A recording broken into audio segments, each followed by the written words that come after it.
போட்டிக்கா புள்ள என் பிள்ளை காலு எப்படிதான் துடிச்சிருக்க போது தெரியல. ஐயோ நான் என்ன பண்ணுவேன்? அங்கதான் வேலை செஞ்சால அப்பதான் போனதால நான் சோறுதிக்கா கூட வேலை செஞ்சல.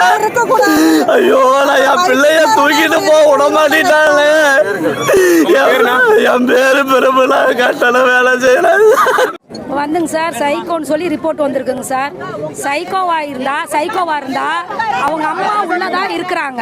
அவங்க அம்மா ரூம்குள்ள தான் இருக்கிறாங்க. அவங்க தம்பி வீட்டு குழந்தைங்க அங்கே இருந்திருக்கிறாங்க சார். அவங்க யாருக்கும் துளி காயம் இல்லை. இந்த பொன் குழந்தைய மட்டும் வெட்ட வேண்டிய காரணம் என்ன? இந்த குழந்தைகிட்ட வந்து அவன் தப்பா நடக்க பார்த்துருக்கான். அவங்க அப்பாட்ட சொல்லிடுவான்னு சொல்லி அவன் வெட்டியிருக்காங்க சார். சரிங்களா? அதே மாதிரி அங்கே உள்ள அவங்க ஜாதியை சேர்ந்த யார் மேலேயும் அவன் கை வைக்க கிடையாது. சரிங்களா? வெட்டுப்பட்டவங்க எல்லாருமே கூலிக்காரவங்க தான் வெட்டுப்பட்டிருக்கிறாங்க. அவன் வந்து எப்படிங்க சார் நீங்கள் சைக்கோன்னு சொல்லுவீங்க? எப்படி சைக்கோன்னு சொல்ல முடியும்? சைக்கோவாக இருந்தால் அவங்க அம்மா மேலே ஒரு சின்ன காயப்பட்டிருக்கணும்.